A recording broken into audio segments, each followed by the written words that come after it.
오늘 본문 1절은 이렇게 시작을 했어요. 그 일 후에 하나님이 아브라함을 시험하시려고 그를 부르시되. 그 일이란 어떤 일일까요? 가장 길게 좀 본다면 창세기 12장에 하나님께서 아브라함을 선택하시고 부르시고, 그리고 지금까지 우여곡절 끝에 이삭을 낳았던 이 모든 아브라함의 신앙의 여정, 바로 그 일 후에라고도 읽을 수 있고, 이것을 좀 앞뒤 문맥과 조금 좁혀서 우리가 묵상한다면 바로 앞에 있는 21장의 이야기 직후입니다. 21장은 아브라함의 아내 사레가 드디어 꿈에 그리던 독자 이삭을 낳게 됩니다. 그러자 하갈을 통해 낳은 이스마엘이 너무 미운 거예요. 그래서 사라는 아브라함에게 요청하죠. 하갈과 이스마엘을 당장 내쫓으세요. 그래서 아브라함은 결국 그 하갈의 손에 빵 한 덩어리와 그리고 가죽 부대, 물 한 가죽 부대를 쥐어주고 그를 떠나보내게 됩니다.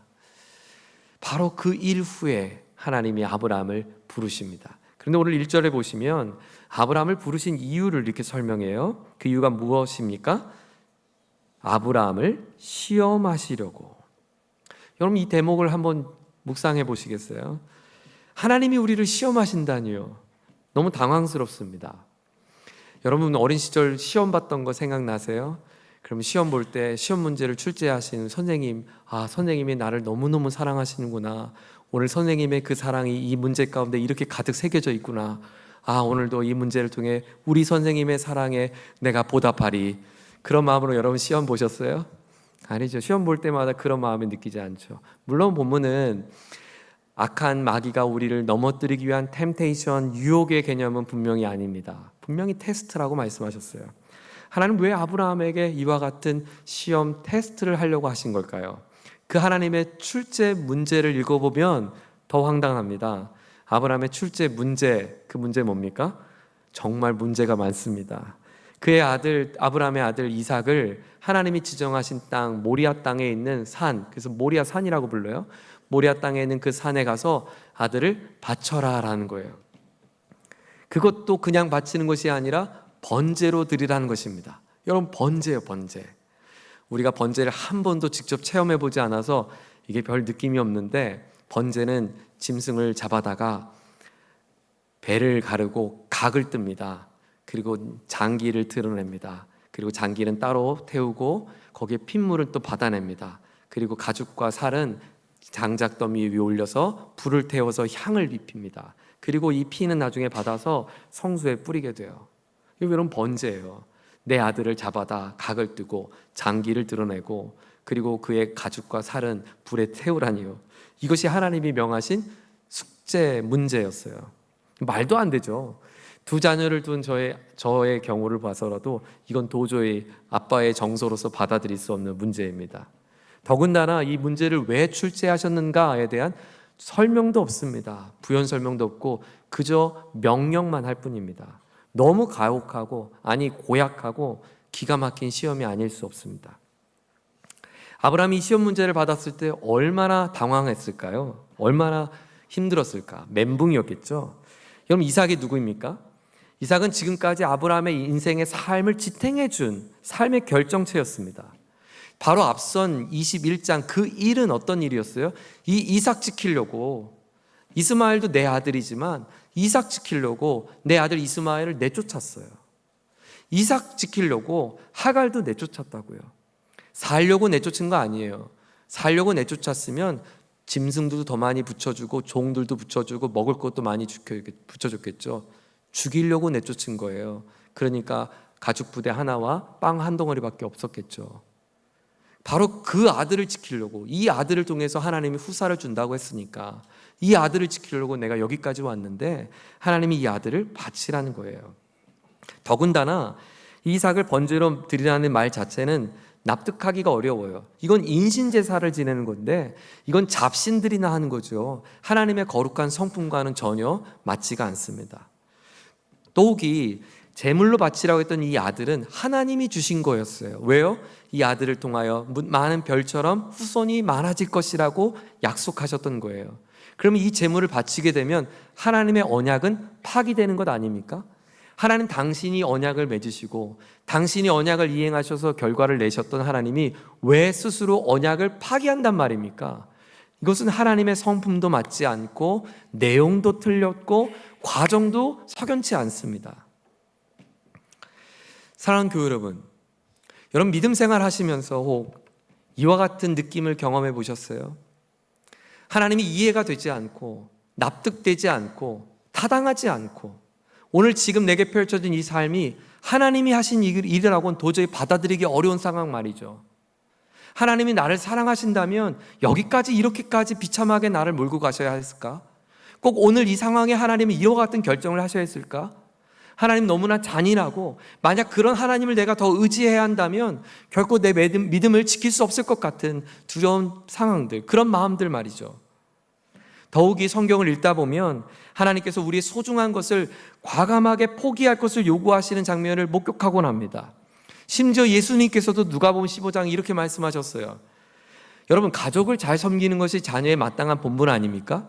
그런데 예수님 뭐라고 말씀하시냐면 하나님이 이제 그만하시면 내 부모나 형제와 자매 심지어 자녀까지라도 소중한 것 다 끊어버리고 포기하라고, 그리고 나를 따르라고 요청하십니다. 그렇게 생각해 보면 우리 신앙생활하는 게 너무 어렵습니다. 아니, 사실 이해 못한 일들이 너무 많습니다. 그리고 그 이해 못할 그 많은 질문들을 답을 찾으려 해도 답을 찾을 수 없어서 우린 너무나 그 마음에 갈등을 겪곤 합니다. 여러분, 이럴 때 우리는 어떻게 해야 할까요? 다 그냥 덮어두고 그냥 믿으면 될까요? 에이, 잔말 말고 따지지 말고 묻고 따지지 말고 그냥 믿으세요. 믿으면 하나님 다 알아서 할 거예요. 아니, 하나님이 정말 그런 믿음을 우리에게 요구하신 걸까요? 그런 하나님을 우리는 믿어야 될까요? 우리가 정말 이해할 수 없는 일들을 다 하나님 펼쳐놓으시고 그 몫은 다 우리가 고스란히 감당하고 아픔은 감당하고 그냥 하나님을 믿으라고 하는 그 하나님을 어떻게 믿냐고요. 여러분, 그것이 기독교의 믿음일까요? 정말 하나님 우리에게 복종시키고 굴종시키고 맹종하게 하는 그 믿음을 하나님이 요구하신 것일까? 아니에요. 오해예요. 다시 문제로 돌아가 볼게요. 어린 시절 여러분이 풀었던 수학 문제를 한번 떠올려 보십시오. 수학 문제집 뒤에 보면 해답지가 있는데 수학 문제집에는 해답지만 있지 않고 해설이 같이 있어요. 풀이 과정이 같이 있어요. 거기 수학 문제 답을 적는 것보다 더 중요한 건 어떤 과정으로 이 답을 도출했는가가 더 중요한 게 수학 공부예요. 그래서 답을 찾으려면 여러 가지 방법들이 있는데 공식을 대입할 수도 있지만 답이 아닌 것부터 지워가면 답을 찾는 데 쉬워요. 오늘 아브라함이 정말 당혹스러운 이 시험 문제를 받아들이고 답이 아닐 것 같은 자신의 장애물을 하나씩 제거합니다. 그리고 하나님이 이 시험 문제를 출제하신 하나님 저자의 의도 앞에 그가 믿음으로 나아갑니다. 저는 오늘 특별히 성경을 통해서 하나님께서 우리에게 당혹스러운 이와 같은 시험 문제를 함께 풀어가는 아브라함의 이야기를 통해서 내 삶에 제거해야 할 나의 장애물이 무엇인지 함께 제거하며 어떻게 우리가 그 풀이 과정을 함께 풀어갈 수 있는지 같이 함께 묵상하는 시간이 되기를 원합니다. 아브라함의 첫 번째 장애물은 무엇이었는가? 여러분, 시험 문제에는 문제에 사실 답이 있습니다. 그리고 문제에 힌트가 있는데요. 그 문제를 한번 먼저 보죠. 자, 2절을 같이 읽겠습니다. 하나님께서 출제하신 시험 문제입니다. 2절 시작. 여호와께서 이르시되 내 아들 내 사랑하는 독자 이삭을 데리고 모리아 땅으로 가서 내가 내게 일러준 한 산 거기서 그를 번제로 드리라. 이삭을 그냥 아들이라고 설명하지 않았습니다. 이삭을 뭐 어떻게 설명합니까? 내 아들, 내가 사랑하는 외아들. 네, 아브라함의 첫 번째 장애물은 바로 아들을 너무나 사랑했다는 사실이에요. 사랑하는 아들이었어요. 아브라함에게 아들이 너무나 사랑스러웠어요. 그것이 아브라함이 하나님을 더 사랑할 수 없는 장애물이었어요. 이 아들은 하나님의 기적 같은 응답의 아들이었어요. 100살이 넘은 아들이니까, 넘어서 낳은 아들이니까, 아들이 100살이 넘은 건 아니죠. 100살이 넘은 아브라함이 낳은 아들이니까 얼마나 이쁘겠어요. 얼마나 귀하겠어요. 그런데 하나님은 그 사랑하는 아들을 바치라고 말합니다. 왜요? 이 아들이 아브라함이 너무나 사랑하고 있으니까요. 사실 이 시험 문제는 이렇게도 바꿔볼 수 있어요. 아브라함, 내가 100세 때 너에게 준 선물, 그래서 너는 그 선물로 너무 좋아했지, 너무너무 사랑했지, 그 선물. 근데 아브라함, 너 그 선물보다 나 더 사랑하는 거 맞지? 내가 너에게 준 그 선물보다 그 선물을 준 나를 더 사랑하는 거 맞지? 그래서 너 그 선물 없어도 괜찮은 거 맞지? 내가 언제든지 너에게 선물을 줄 거니까 너에게 진짜 선물은 나 맞지? 이 질문은 예수님께서 자신의 삶을 예수님을 지키는 데 쓰겠습니다 하면서 칼을 차며 예수님 곁에 있던 베드로가 보란 듯이 예수님 앞에 3번이나 부인하고 욕을 하고 돌아설 때 그 베드로에게 다시 찾아가셔서 예수님께서 동일한 질문을 하셨어요. 요한의 아들 시몬아, 너 나 사랑하는 거 맞지? 하나님이 아브라함에게 이렇게 물으십니다. 하나님이 너에게 준 그 복, 그 선물, 그래서 너의 삶에 응답하고 도우시고 동행하는 것, 그것 때문에 나 사랑하는 거 아니고, 너에게 복을 줬기 때문에 나 사랑하는 거 아니고, 하나님 존재로 나 사랑하는 거 맞니? 그래서 네가 갖고 있는 거 다 없어져도 여전히 변치 않는 그 사랑 맞지? 내가 사랑하는 독자 이삭을 나를 위해 포기할 수 있겠니? 하나님은 오늘 이 아침 저와 여러분에게 묻고 싶은 질문입니다. 하나님이 보고 싶은 믿음입니다. 그것은 하나님을 사랑하는 것입니다. 다른 것도 사랑하고 하나님도 사랑하는 그 사랑 말고, 다른 것도 사랑하고 이것도 사랑해서 또 이런 사랑을 베푸신 하나님을 사랑하는 것 말고 하나님만을 사랑하는 사랑 말입니다. 마치 이런 거죠. 연인이 자기야, 하나님이 우리에게 하나님 사랑, 이웃 사랑하는 게 제일 좋은 계명이래. 난 이웃을 너무 사랑하고 싶어. 그래서 나는 이 자매도 사랑하고 저 자매도 사랑하고 저 자매도 사랑해. 그리고 나는 당신도 사랑해. 그게 사랑입니까? 사랑은 모든 사랑의 대상을 제거할 때에만 사랑입니다. 사랑은 겸하여 사랑할 수 있는 것이 아닙니다. 진짜 사랑은 하나만 사랑하는 것입니다. 여러분이 정말 하나님을 진짜 사랑하고 있습니까? 제가 오늘 여러분에게 리트머스 시험지 한 장을 내어드릴게요. 그것을 여러분의 마음에 한번 담가보세요. 여러분은 지난 며칠 동안, 지난 한 주간 동안 여러분이 가장 기뻤던 순간을 떠올려 보세요. 여러분 가장 슬펐던 순간도 한번 떠올려 보세요. 그리고 이 시험지를 여러분의 마음에 담가 보세요. 여러분 가장 기뻤던 순간이 하나님 때문이었습니까? 아니면 돈 때문이었습니까? 여러분 가장 낙심됐던 순간이 하나님 때문이었습니까? 아니면 여러분이 원하는 것이 이루어지지 않은 그것 때문이었습니까?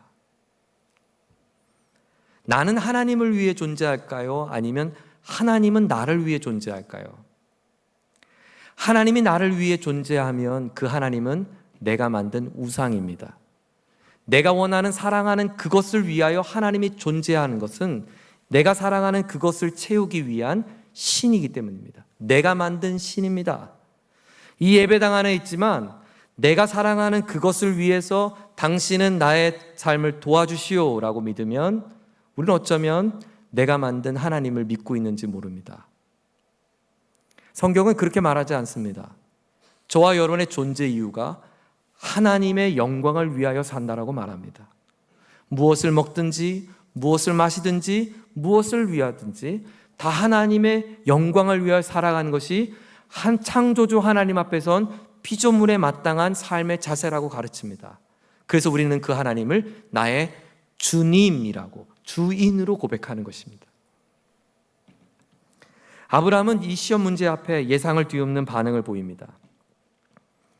아브라함은 자신의 인생의 가장 큰 복이 아들인가 아니면 하나님인가, 자신의 인생의 가장 큰 비극이 아들을 잃어버림인가 아니면 하나님을 잃어버림인가, 이 갈등 속에 아브라함은 스스로 실족하지 않습니다. 하나님 어떻게 나한테 이럴 수 있어요? 원망하지 않습니다. 하나님 저한테 자꾸 이러면 제가 어떻게 하나님을 믿겠어요?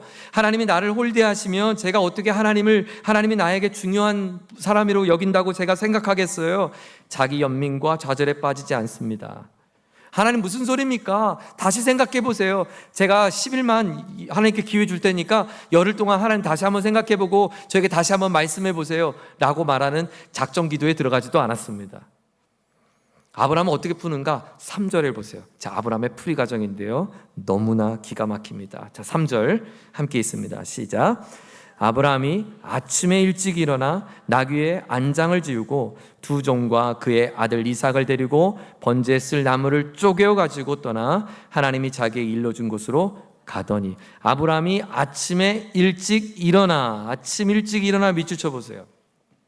여러분, 이것이 독자 아들 장애물, 첫 번째 장애물을 제거하는 아브라함의 풀이 방법이었습니다. 그것은 아침에 일찍 일어나서, 아브라함이 아침형 인간이었다는 말이 아닙니다. 아브라함이 부지런했다는 말이 아닙니다. 또 혹은 우리는 이 본문 속에서 와, 역시 아브라함이야, 아브라함은 그냥 아멘 하고 순종했구나, 우리도 잔말 말고 아멘 해, 그 뜻도 아닙니다. 오해예요. 아브라함은 우리와 똑같습니다. 아브라함 아버지예요. 그 어떤 아비가 아들을 각을 떠서 죽이는 그 일에 아침에 벌떡 일어나서 나 빨리 해야지, 나 하나님 기쁨 돼야지, 내 아들 빨리 잡아야지, 그런 결심을 한 아비가 어디 있겠어요? 아브라함이 일어나서 나무를 쪼갰다고 본문은 말하는데, 나무를 쪼갤 때 휘파람 불었겠어요? 울었겠어요? 종들이 아니 주인이 뭐 하시는 겁니까? 왜 나 새벽부터 이렇게 난립니까? 라고 말할 때 아브라함이 무슨 대꾸를 했겠냐고요. 그가 아침에 일찍 일어났던 것은 부지런 떨기 위해서 하나님의 말씀하신 일들을 내가 빨리 이행해야지, 그 뜻이 아닙니다. 아브라함이 아침에 일찍 일어났던 것은 바로 자신의 갈등할 기회를 꺾어버린 것입니다. 내가 두렵고 내가 마음에 고통스러운 나의 장애물을 꺾어버린 것입니다. 그 기회를 만들지 않은 것입니다. 사랑하는 여러분, 여기에 돌파구가 있습니다. 고민하지 않고 즉시 움직이는 것, 하나님 앞에 내 마음의 숱한 갈등과 내 고민의 여지를 남기지 않는, 의지를 꺾는 결단이에요. 여러분, 마음에도 무게가 있대요. 마음 먹는다 그러잖아요. 마음을 먹어요. 우리는 연초에 다이어트를 다 마음을 먹었어요. 우리는 365일 다이어트를 해요. 늘 마음을 매일 먹죠. 여러분, 마음의 무게가 너무 무거워서 엉덩이가 일어나지 않는 거예요. 마음 먹기 전에 해야 할 일은 일어나는 거예요. 마음 먹고 나면 못 일어나요. 마음이 무게가 나를 짓누르니까. 그러니까 마음을 비워야 돼요. 일어나는 거예요. 지체하면 핑계거리가 생각나니까, 시간을 두고 생각하면 타협점을 찾으니까, 그래서 나는 후회하고 또 돌이킬 테니까. 아브라함은 나의 연약함을 알았어요. 자신의 연약함을 알았어요. 아들을 너무 사랑한다는 거예요. 그래서 아브라함이 결정한 것은 그냥 아침 일찍 일어났어요. 나무를 쪼갠 거예요. 핑계거리가 되지 않기 위해, 난 어쩔 수 없었어, 난 할 수가 없었어 라고 말하지 않기 위해 나의 약함 가운데 스스로 틈을 주지 않는 것입니다. 사랑하는 여러분, 하나님 앞에 결단해야 될 우리의 용기가 오늘 이 아침 가운데 회복되기를 주의 이름으로 축원합니다. 하나님 말씀하신 것 앞에 여러분은 바로 일어서기를 축원합니다. 그러나 이것은 여전히 갈등하고 있는 마음이라는 상태를 잊지 않기를 바랍니다. 둘째로, 아브라함이 제거했던 두 번째 장애물은 더 중요한데요, 바로 3일길입니다. 3일길. 아침에 일찍 출발했던 아브라함이 향했던 곳은 하나님께서 말씀하신 모리아 땅입니다. 지금 아브라함은 브엘세바에 있습니다. 브엘세바에서 모리아까지 직선거리로 72km입니다. 3일을 꼬박 걸어가야 합니다. 이건 2박 3일 패키지 해외여행 가는 것이 아닙니다. 내가 보딩 티켓을 끊고 의자의 좌석에 앉아서 영화 한 편 보고 밥 먹고 눈 감으면 내가 원하는 곳에 도착하는 길이 아닙니다. 3일 길을 꼬박 걸어가야 합니다. 이 길은 3일 동안 아들과 대화해야 되는 길입니다. 3일 동안 아들 얼굴 봐야 되는 길입니다. 3일 동안 아들과 밥 먹어야 됩니다. 아빠 오늘 하늘이 별 진짜 좋네. 오늘 날씨 너무 좋죠. 그 아들과 대화해야 되는 길입니다. 그 아들을 죽이러 가야 되는 수많은 갈등을 3일 동안 안고 가야 합니다. 어쩌면 아브라함의 평생의 100세, 아니 지금의 상황은 약 한 15년, 16년이 지났으니까 115세, 16세를 살았던 아브라함의 인생 가운데 가장 긴 3일을 보내야 했습니다. 무려 72km 되는 거리를 그 아브라함이 갈등 속에 걸어가야 합니다. 여러분, 왜 3일 길을 걸어가겠을까? 이 3일은 아브라함의 인생에 가장 피가 말리는 시간이 아닙니까? 왜 하나님은 아브라함의 그 피를 말리는 시간을 걸어가라고 했을까요? 여러분, 상식적으로 브엘세바의 뒷산 가서 아들을 바칠 수 있는 것 아닙니까? 왜 하나님은 아브라함에게 3일 길을 가야만, 왜 모리아 땅에만 가야만 해야 되는 이유가 있었던 것일까요? 사랑하는 여러분, 여기에 기독교 신앙의 정수가 담겨 있습니다. 3일 길은 바로 아브라함이 얼마든지 이삭을 데리고 다시 집으로 돌아가기에 충분한 시간이었습니다. 3일 길은 얼마든지 하나님의 뜻이 아닌 내가 또 다른 방법을 고안해낼 수 있는 여지의 시간이었습니다. 에라 모르겠다, 이삭아, 아니다, 집으로 가자. 자기의 갈등 속에 얼마든지 돌아갈 수 있는 길이었습니다. 그렇습니다.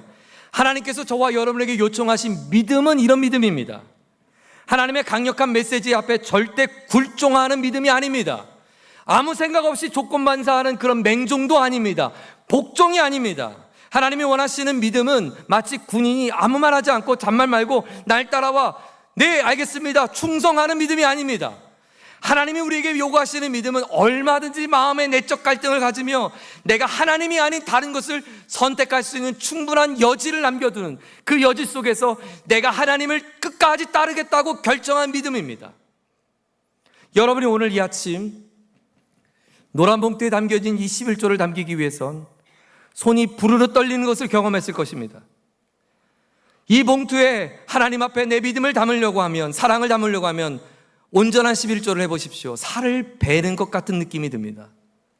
이 돈이면 내 자녀 학원 공부시킬 수 있고, 이 돈이면 우리 집 소고기 먹을 수 있고, 이 돈이면 조금 더 여유롭게 살 수 있고, 자녀들에게 용돈이라도 줄 수 있는 돈입니다.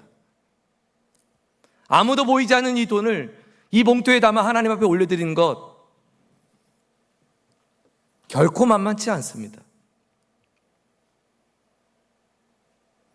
그래서 교회는 전통적으로 직분을 세울 때 이 11조를 드리는 성도들에게 직분을 세우는 이유가 있습니다.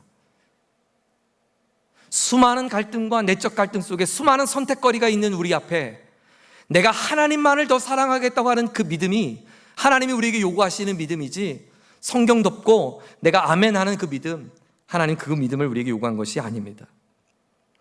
충분히 돌이킬 수 있고, 충분히 거역할 수 있고, 또 충분히 주님을 신뢰할 수 있는 선택, 어쩔 수 없고 강요받은 마지못해 하는 그 믿음이 하나님이 요구하신 믿음이 아니란 말입니다.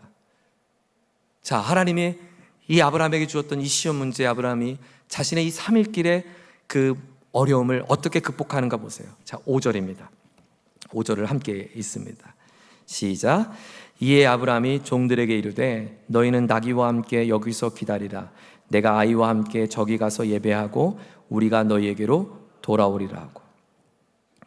모리아산에 올라가는 아브라함이 종들을 부릅니다. 너희들은 여기서 잠깐 기다려. 내가 아들과 함께 올라갈게. 근데 여러분, 함께 한번 동그라미 쳐보시고요. 함께 가서 예배하고 어떻게 해요? 우리가 동그라미 쳤어요. 아브라함은 아들을 산에 가서 죽이러 올라간 것입니다. 그런데 종들에게 뭐라고 얘기합니까? 나는 이 아들과 함께 내려올 거야. 아브라함은 이 3일 길에 자신의 숱한 고뇌와 갈등과 얼마든지 하나님이 아닌 또 다른 방법을 선택하고 수 있는 자신의 선택의 여지 속에 그가 무엇을 붙들었냐면 나의 약속을, 언약을 이행하시는 신실한 하나님을 붙잡았습니다. 그 하나님은, 이 아이를 주신 하나님은 이 아이가 내가 설령 죽인다 하여도 다시 살릴 수 있는 하나님으로 믿었단 말입니다. 히브리서 11장 19절은 이 아브라함의 위대한 믿음을 이렇게 증언합니다.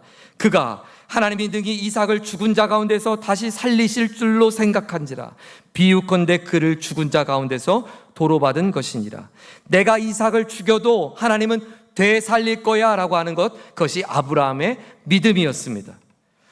아브라함은 전말도 몰랐습니다. 과정도 잘 몰랐습니다. 그러나 아브라함이 아는 것이 있었습니다. 그것은 내게 말을 걸어오신 하나님이 내게 약속하셨고 약속대로 이 아들을 주셨고, 그러므로 그 하나님은 여전히 이 약속을 이행할 수 있는 하나님이어서 만일 이 이삭이 없는다 하여도 하나님은 내게 약속을 반드시 성취할 것이라고 하는 믿음. 아브라함은 3일길의 고뇌 속에 바로 하나님을 붙들었던 것입니다. 히브리서 11장 17절은 이렇게 말합니다. 아브라함은 시험을 받을 때 믿음으로 이삭을 드렸으니 이것이 하나님이 보신 믿음입니다. 수많은 아픔과 갈등과 아비로서의 괴로움과 미안함과 절망과 내가 꼭 이렇게까지 해야 되나, 이해할 수 없는 숱한 일 속에 3일길 동안 걸어가며 밥도 입에 넘어가지 않을 만큼 괴로웠던 시간들을 감당하며 하나님의 부활케 하실 그 언약의 하나님을 붙잡는 믿음. 그러므로 믿음은 무엇인가? 뜨거움이 믿음이 아닙니다. 믿음은 큰 목소리로 기도하는 것이 믿음이 아닙니다. 믿음은 여전히 불안을 겪는 것입니다. 믿음은 여전히 갈등이 되는 것입니다. 믿음은 대상이 중요한 것이지 믿는 자의 어떠함이 중요하지 않습니다. 믿음의 대상이 바뀌지 않는다면 우리의 믿음은 흔들리지 않는 것입니다. 여러분, 목적지까지 가는 부산으로 가는 기차가 고속기차인지 완행인지 중요하지 않습니다. 목적이 중요하면 그 기차는 가는 겁니다. 우리 삶의 목적지인 하나님이 분명하면 때로 저와 여러분의 기찻길에 좀 덜컹덜컹하는 모습이 있어도 당신은 좋은 믿음의 사람입니다. 그런데 그 부산이 아닌 서울을 바라보면 당신의 기차가 아무리 빠르고 세련되고 오래되고 능숙해도 그것은 틀린 믿음입니다. 그러므로 믿음은 내가 중요한 게 아니라 목적지 대상이 중요합니다. 하나님은 모리아산에 올라 아들을 결박한 아브라함을 향하여 부릅니다. 아브라함, 아브라함, 아들을 건드지 마. 여러분 생각해 보세요. 아브라함이 이삭을 결박합니다. 그때 아브라함의 나이는 115, 16. 그의 아들 이삭은 중학생 나이예요. 여러분 중학생 아들을 키워보셨습니까? 엄마보다 큽니다. 아빠만큼 힘이 셉니다. 여러분, 중학생 된 아들이 110살 넘은 할아버지인 아버지를 결박하는 게 쉽겠어요? 아니면 100살이 넘은 아버지가 힘이 센 장수 같은 아들을 결박하는 게 쉽겠어요? 뭐가 더 쉽겠어요? 이삭이 결박을 당한 거죠, 지금. 아브라함이 묶은 게 아니라 이삭이 묶임을 당했다고요.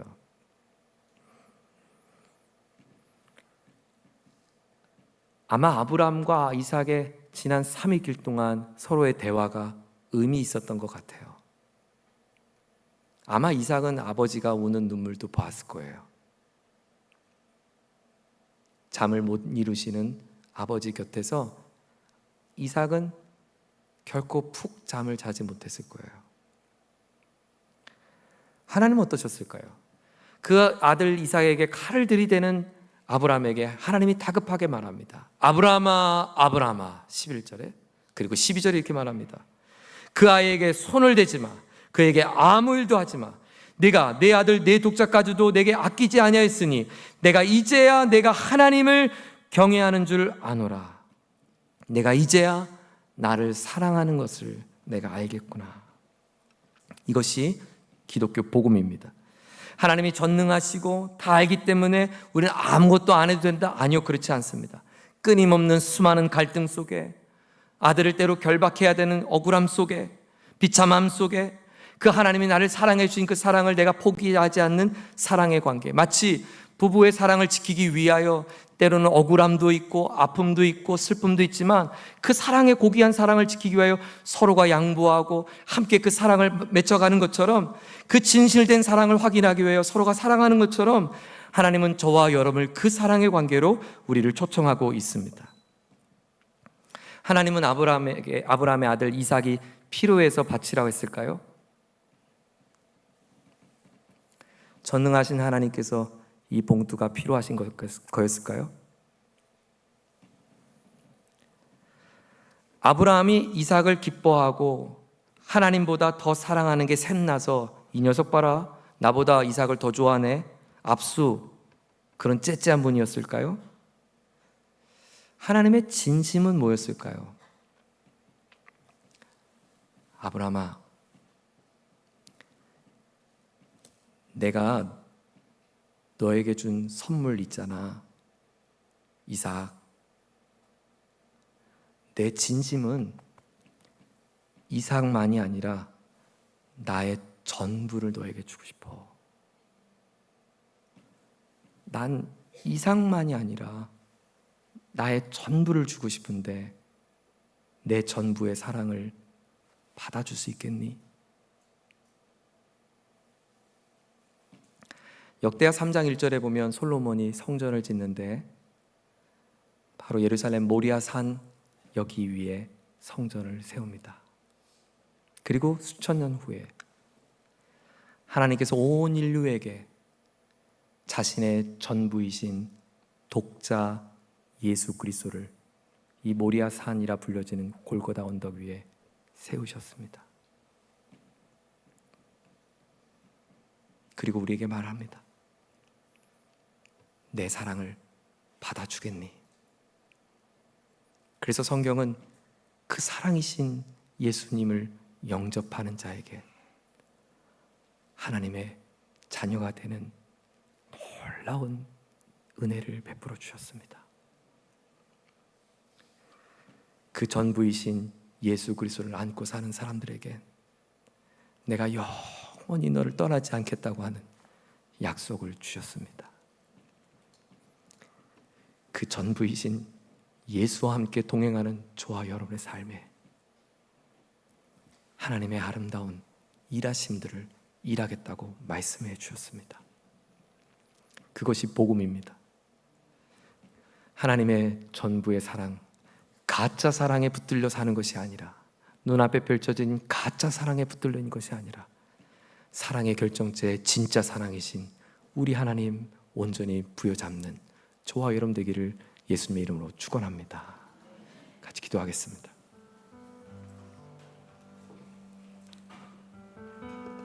사랑하는 교우 여러분,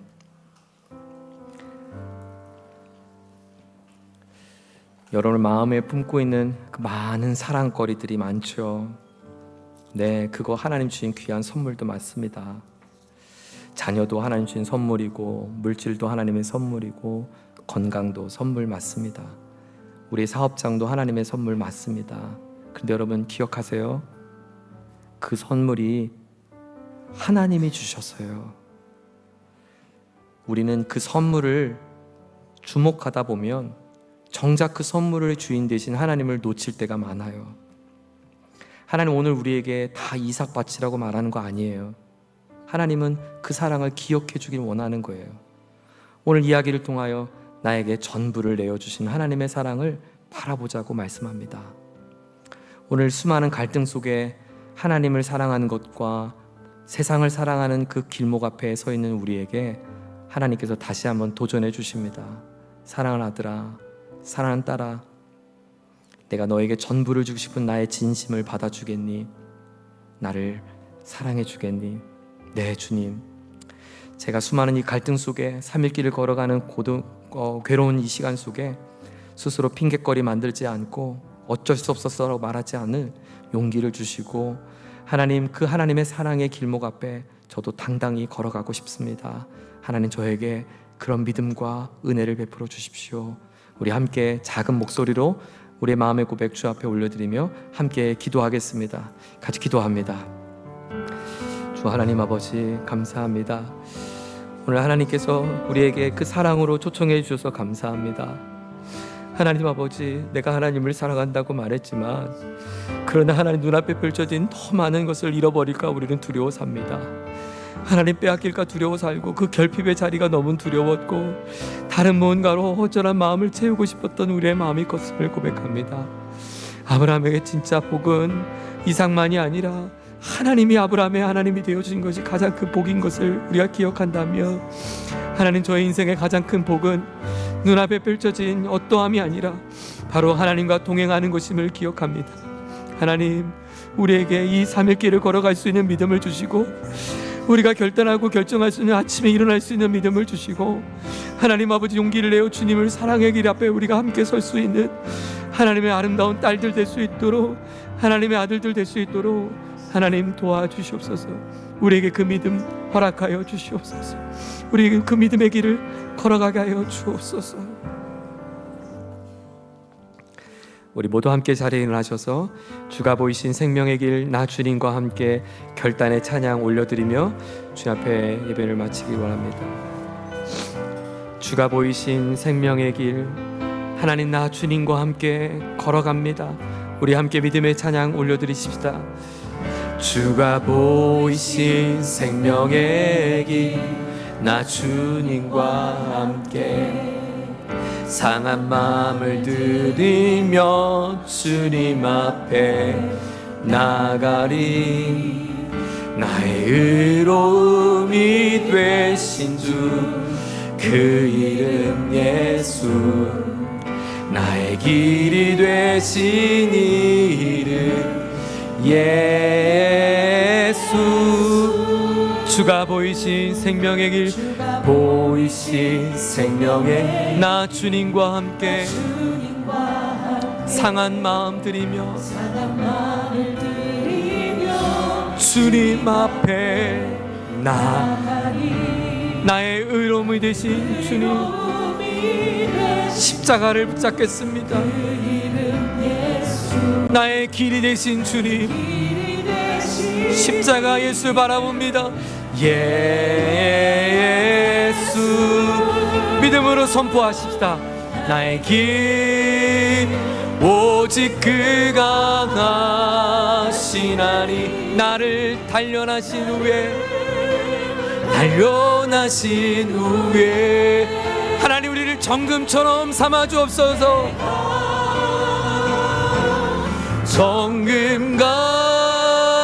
정금같이 우리 주님 의지하는 마음으로 우리 손을 들어 찬양하십시다. 나의 길 오직 주님이 하십니다. 길 오직 그가 하나님 나를 달려.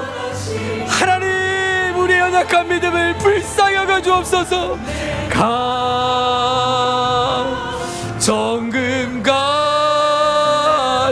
주님 앞에 나가게 하옵소서. 우리 다시 한번 고백하십시다. 나의 길 오직 주님이 하십니다. 길 오직 그가 하시나니. 나를 단련하신 후에 내가 정금같이 나오리. 우리 시간 주님 앞에 기도하기 원합니다. 하나님 아버지, 나의 힘으로 살아가기 너무나 버겁습니다. 하나님, 도와주셔야 합니다. 수많은 마음의 갈등과 어려움 속에 처해 있는 나에게 하나님, 여호와 하나님을 붙잡을 수 있도록, 사랑의 하나님을 의지할 수 있도록 오늘도 끊임없이 내게 손잡아 주시는 주의 손을 놓지 않는 믿음을 더하여 주시옵소서. 작고 부족한 나를 단련시켜 주셔서 정금 같은 하나님의 사람으로 빚어 주시옵소서. 우리 주님 앞에 주여 세 번 부르짖고 함께 기도하겠습니다. 주여, 주여, 주여. 하나님 아버지, 하나님 아버지, 주님 은혜가 너무나 필요합니다. 주님 은혜가 필요합니다. 오늘도 하나님의 도우시는 사랑의 은혜가 너무나 절실합니다. 하나님, 한 걸음 한 걸음 내딛어가는 우리의 삶에 하나님의 긍휼과 은혜 없이는 한순간도 걸어갈 수 없는 연약한 인생임을 고백합니다. 하나님 아버지, 우리를 불쌍히 여겨 주시옵소서. 하나님의 자비와 은혜를 덧입혀 주시옵소서. 하나님의 긍휼과 은혜를 베풀어 주시옵소서. 나를 빚어가시는 주님, 나를 정금처럼 빚어가시는 주님, 우리가 주님 바라봅니다. 주님 의지합니다. 하나님, 오늘도 하나님 낙심되고 어려운 삶의 자리 속에 우리를 힘주시고 용기 주셔서 사랑하더라, 사랑한다라, 내가 너를 지켜줄게, 내가 너의 전부가 되어줄게 말씀하시며 하나님에게 약속을 이해하시 하나님 바라볼 수 있도록 하나님 도와주시옵소서.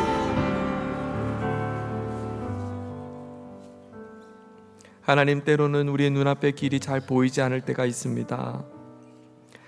목적지는 분명한 것 같은데 내가 걸어가는 길의 방향이 잘 가고 있는지 망설여질 때가 있습니다. 여러의 갈래길을 만나면 내 옛 자아의 생각과 마음이 또 다른 길을 걸어가야 되는 것 아닌가라고 하는 고민을 갖게 합니다. 십수년 신앙생활을 해왔지만 여전히 하나님과 다른 것 사랑하는 그 사이 안에 갈등하는 내 자신을 보면 너무나 부끄럽고 또 이런 내가 너무나 한심스러울 때가 참 많습니다. 어제는 그렇게 하나님 앞에 울며 믿음의 결단을 했건만 조금만 추운 겨울이 찾아오면, 조금만 바람이 불면 어느새 금세 또 하나님을 원망하고 탓하고 자신을 한탄하며 절망할 때가 너무나 많았습니다. 하나님, 아브라함의 믿음의 사람이 될 수 있었던 것은 아브라함의 어떠한 믿음의 행동이 아니라 그를 포기하지 않으시는 하나님의 사랑의 열심 때문이었습니다. 그 하나님이 동일한 우리 하나님이며 우리를 사랑해 주시는 하나님의 진심임을 믿습니다. 눈앞에 보이는, 잠깐 보여지는, 그리고 잠시 손에 쥐고 싶은 가짜 사랑 앞에 우리의 마음이 빼앗기지 않도록 도와주시고, 진짜 사랑이신, 나를 위해 전부를 내어주신 우리 하나님을 붙잡을 수 있도록 하나님 도와주옵소서. 주님, 우리 사랑하는 교우들 중에는 경제적인 시련과 어려움으로 너무나 살기 어렵다고 아우성하는 우리 교우들이 있습니다. 부부간의 아픔과 사랑의 대화가 아니라 서로를 저주하고 서로를 아프게 하는 정말 그 아픔의 가정들도 많습니다. 인생에 정말 흑암을 만나 큰 질병 앞에, 암 앞에 아무것도 힘쓸 수 없는 초람 앞에 서 있는 우리 교우들도 너무나 많습니다. 하나님, 예상했던 나의 인생의 걸음이 아니라 전혀 자신 없고 전혀 좋아 보이지 않는 인생의 길 앞에 오늘도 용기를 잃고 그저 하루하루를 버티며 살아가는 교우들도 많습니다. 하나님, 그래서 저희들이 하나님 앞에 나왔습니다. 그런 우리들에게 하나님을 의지합니다. 그런 우리들에게 세상을 의지할 것이 아니라 하나님밖에 의지할 것 없어 주님 앞에 나왔습니다. 주님이 우리의 길이 되어주시고 주님이 우리의 생명이 되어주셔서 하나님, 이 믿음의 여정 아름답게 걸어갈 수 있는, 믿음의 몸 포기하지 않는 하나님의 귀한 권속들 한 분 한 분 다 될 수 있도록 복 내려 주옵소서. 주 예수 그리스도의 크신 은혜와 하나님 아버지의 담없는 사랑과 성령의 함께하여 주심이, 하나님의 진심, 나를 위해 전부를 내어주신 그 하나님을 사랑하기를 결정하는 우리 모두에게 이제부터 영원까지 함께하여 주옵시기를 존귀하신 우리 주 예수 그리스도의 이름으로 간절히 축원하옵나이다. 아멘.